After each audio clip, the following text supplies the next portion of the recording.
stronger than people. They don't fade away with time.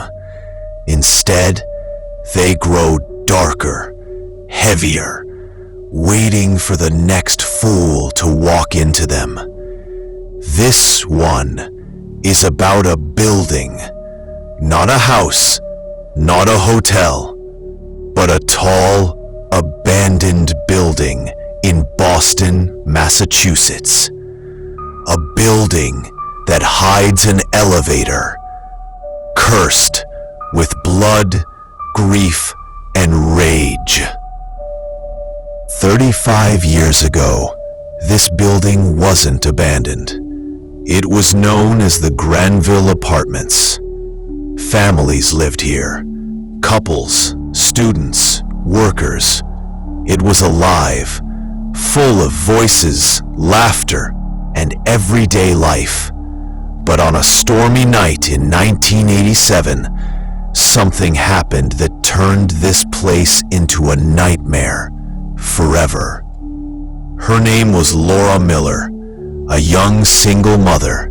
She lived on the 12th floor with her daughter, Abigail, who was only 14 years old.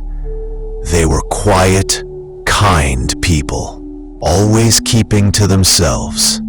But one night, tragedy struck. Laura and Abigail were found dead. Not in their apartment, but inside the building's elevator. Their bodies were discovered in the corner, lifeless, cold. Both mother and daughter had bruises all over their faces, their arms, their necks.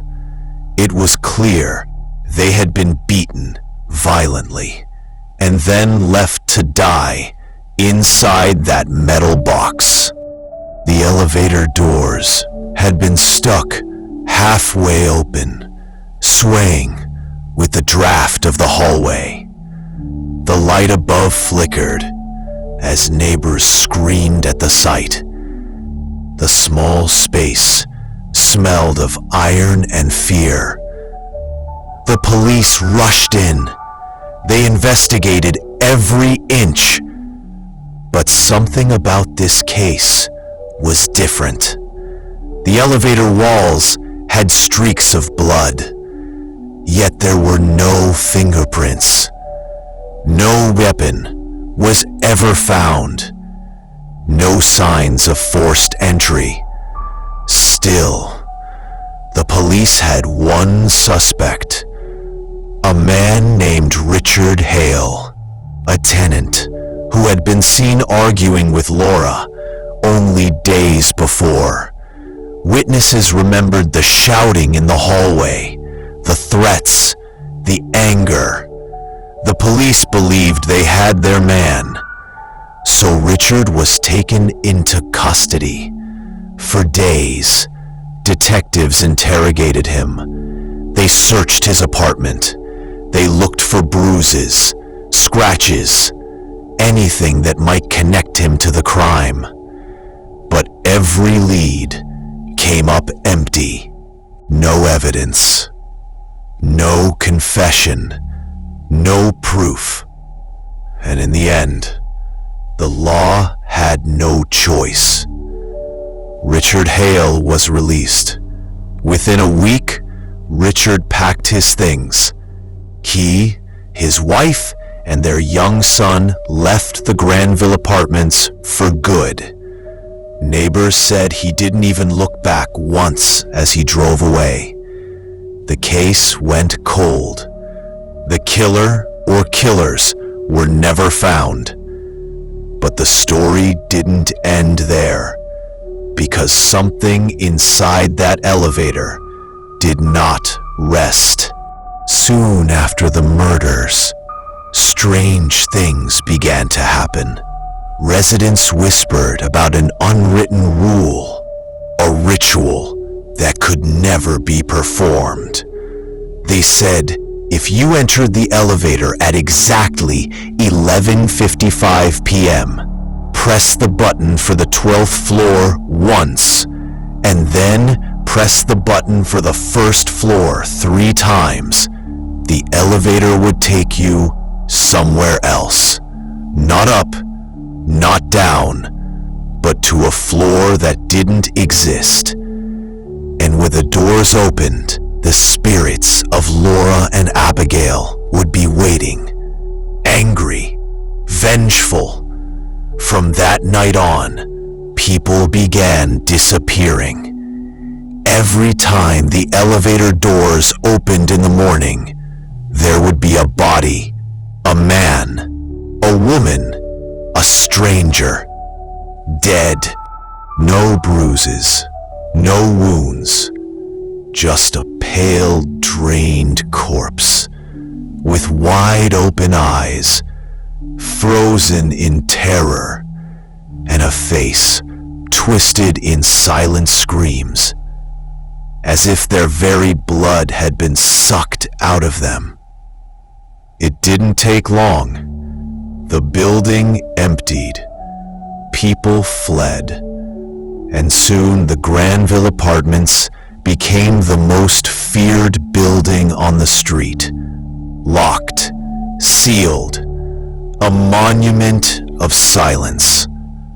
For 35 years, no one dared to step inside. But time moves on. People forget. And 35 years later, someone bought the entire block. His name was Richard Hale, a wealthy businessman from New York. He had big plans. He wanted to tear down the old buildings and turn the street into a luxury resort. Shops, hotels, restaurants, a shining paradise for tourists. When locals warned him about the cursed Granville Apartments, Richard laughed. "It's been 35 years. Ghosts don't live forever. This is just an old story." And with that, he signed the papers and left. But not everyone laughed. That night, 3 boys overheard Richard's words. They were locals, bored, restless, always looking for trouble. There was Jason, the loud one. Mark, the skeptic who never believed in ghost stories. And Ethan, the youngest, who was always too eager to prove himself. Jason smirked. "If the story's fake, then prove it." He looked at his friends and whispered, "Let's see if anyone's brave enough to try the ritual tonight. If someone does it, I'll pay $100. Mark laughed. $100? That's easy money. But Ethan's eyes lit up. "I'll do it. I'm not scared of some old elevator." So the deal was made. That very night, Ethan would go inside the cursed building. At 11:50 p.m., the 3 boys stood outside the Granville Apartments. The building loomed above them like a giant shadow, its windows dark and broken. Jason handed Ethan a flashlight. "Good luck, champ. Try not to pee your pants." Ethan smirked, shoving it into his backpack. "I'll be back in 10 minutes, with your money." He pushed open the heavy front door. It groaned like something alive. Dust filled the air. The lobby smelled of rust and mold. And there it was. The elevator. Its old brass doors were still shut, waiting. Ethan pressed the button. To his surprise, the elevator still worked. The doors slid open with a screech. He stepped inside. The floor was scratched metal. The buttons were old and cracked, but they glowed faintly. At exactly 11:55 p.m., Ethan took a deep breath. All right, let's do this. He pressed 12. The elevator rumbled. A vibration ran through the walls, as if the building itself had just woken up. Then Ethan pressed 1, 3 times. At first, nothing happened. The elevator was silent. He laughed nervously. See, just a dumb story. But then, the doors slammed shut. The light flickered violently, and the elevator shot upward. Faster, faster. First floor, second, third. The numbers blurred as the elevator screamed past them. Within seconds, Ethan was at the 10th floor. His chest tightened. What the hell? The panel blinked. 11th, 12th, and then a new number appeared. A button that had never been there before. Beyond the doorway was a hallway. Silent, empty, lit by a dim yellow glow. Ethan froze. He had expected to see the top floor, maybe the roof, but this wasn't supposed to exist. He gripped the railings of the elevator. His hands shook. No, this isn't real. He reached down and slammed the button for the ground floor. Nothing. He pressed it again and again, over and over. The elevator didn't move. Tears filled his eyes. He whispered to himself, "Please, I want to go home." That's when he felt it. A pull. Something invisible, dragging at his body. Like icy hands gripping his chest, his arms, his legs, pulling him forward. No!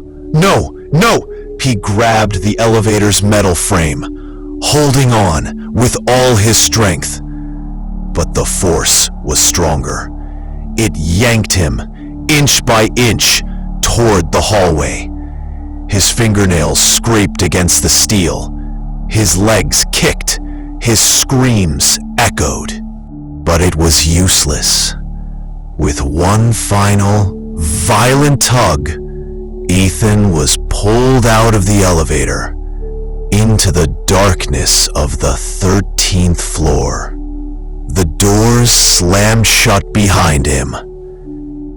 When Jason and Mark returned at sunrise, the whole street was silent. The fog was still hanging low over the road, and the building stood there, lifeless, cold, and quiet, like nothing had happened. They looked around, but saw no sign of Ethan. Jason forced a nervous laugh. "Guess he chickened out, after all," he said, trying to sound brave.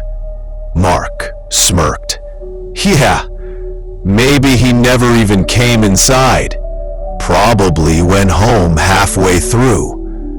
But then, Jason's smile faded. Just near the cracked sidewalk, by the building's rusted gate, something was lying there. It was Ethan's backpack, the same one he brought for the challenge, filled with snacks, a flashlight, and his phone charger. The boys froze. Jason whispered, "If his bag's here, that means he was here last night."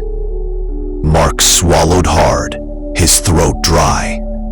Then where the hell is he now? For a moment, neither spoke. They just stared at the dark building, its broken windows, glinting faintly in the weak sunlight, as if watching them back.